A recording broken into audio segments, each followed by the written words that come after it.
that we do not have a conflict, that the difference of religion does not cause a rift or a conflict. And again, I pray to the Almighty to bestow upon me His wisdom, and that I should be able to convey His message and sanctify His name.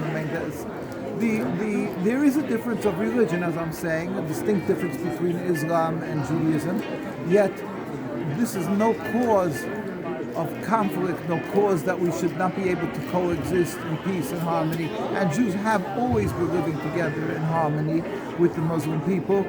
And unfortunately, Zionism has come and destroyed this fabric, and yet they are trying to explain away their problem with their neighbors in the Middle East, and the fact that people oppose their occupation. They try to explain it's because they hate the Jewish people, and that's deplorable. That's not honest, and it's revolting to hear.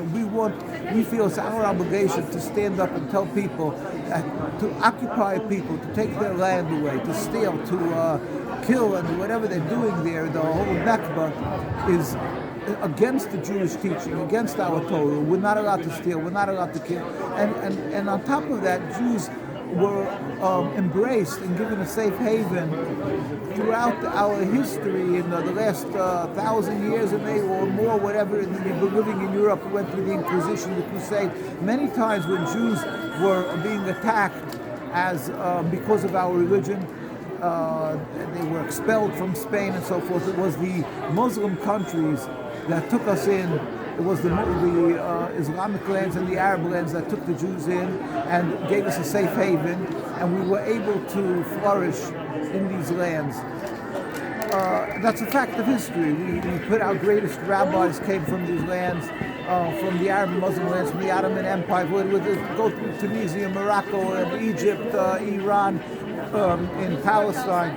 So to go and now and just dismiss the Palestinian people and the Arabs and the Muslims and say it's they detest the Jews, that's unacceptable. So we feel it's our obligation to speak up and to clarify this issue and help the world know that we as Jews are extremely thankful. We've been living together. I like to show pictures of how we used to live together in peace and harmony. Yeah. This is how the Jews coexisted many years. And then we had the chief rabbis of Palestine, when they wanted to create the Zionist state. The chief rabbi of Palestine, his name was Rabbi Nishinsky, pleaded with the United Nations. And this is a document. He said, we furthermore wish to express our definite opposition to a Jewish state in any part of Palestine. I have the picture of that meeting. This is Rabbi Dushinsky reading with the United Nations, the delegation that was here, and that was since then and before then also the rabbis before even the state was created. Our rabbis here, this is the rabbi that was before them, the chief rabbi, Rabbi Sonnenfeld, met with the king of Transjordan, and the same again professed our loyalty and our coexistence, and that we were loyal citizens. We don't want to have that. We don't want to have any occupation. Jews are not allowed to have their own state since the destruction of the temple 2,000 years ago, even if it would not affect another people, even if it would not trespass on their property. But on top of that, combining the sin of rebelling against God and making a state which is forbidden for us since the destruction of the temple, we wait for the day when God will reveal His glory, where all humanity will serve Him in harmony, and then we will return as a nation. Till then, we are, as individuals, allowed to live there by God, as well. But of course, it is under the auspices of the rule of whoever may be ruling there. The Ottoman Empire was for the last couple of hundred years. So for people who want to come, they have to have the permission of the indigenous people and the ones that are ruling. Go ahead and have a mass migration that is expressly forbidden for the Jews.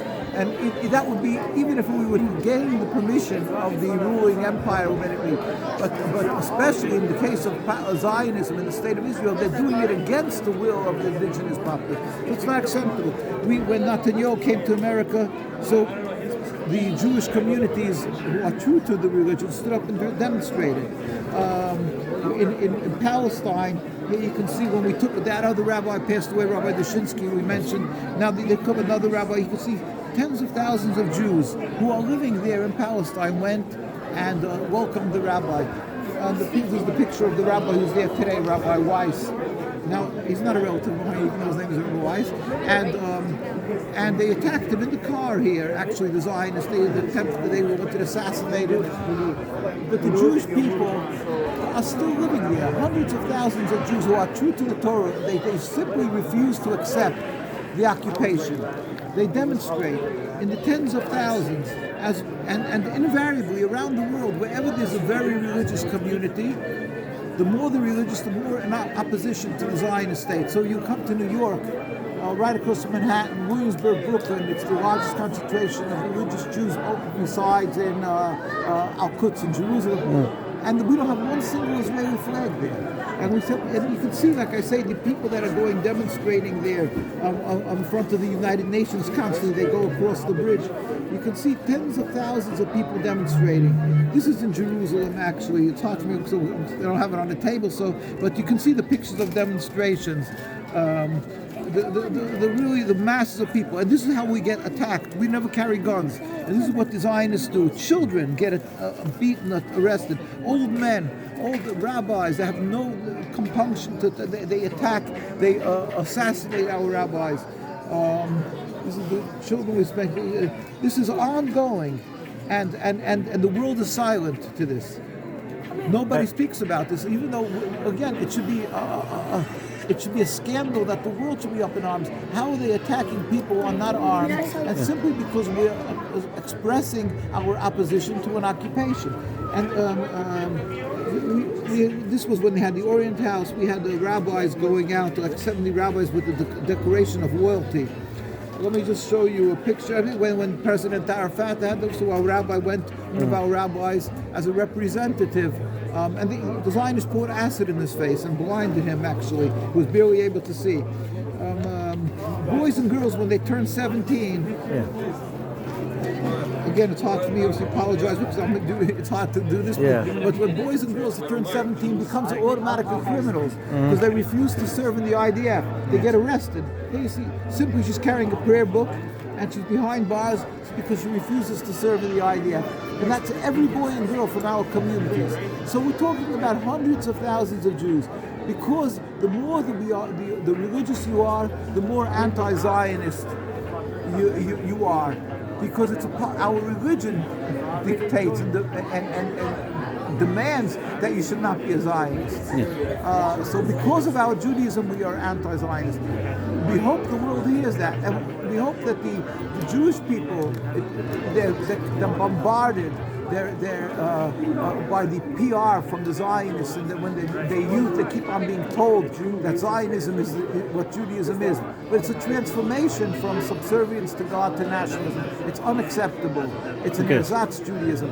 So we hope they hear, and of course when we come to Muslim centers, we want the Muslim people to understand that contrary to popular belief, the more the religious, the more anti-Zionist one is, and that they should know that we cry, we hurt, we feel the suffering of the Palestinians. We are frustrated, we are humiliated what is being done in our name. And I heard this from the old rabbis when they by Deir Yassin before the state, when the Zionists started attacking. The rabbis bemoaned and told me how at that time they were just they didn't know what they could do, which they tried to do. They stood up and many were murdered by the Zionists. So with God's help, we go out and we speak, and one day, because ultimately it's in God's hands, so we pray to Him. We urge everybody to pray that He should bring a speedy and peaceful dismantlement to the state of Israel, and the Zionist state of Israel. And we also urge everybody not to be intimidated. Speak up for the people of Palestine. Speak up, and God will reward you. This is what we have to do, and not be intimidated. Don't be fearful of the attacks of anti-Semitism. When they attack you, say, "Excuse me," or don't answer them. But you can say, "Look, the very religious communities are anti-Zionist. And also, can you just explain why you're beating them? Yes. And that should give the people the courage maybe to speak up. So that's a long-winded answer why we're here. Thank you so much, Rabbi, for coming to the Palestine Convention here, today's November 27, 2021 in Chicago, and you always come to attend these events, American Muslim for Palestine, and you came here.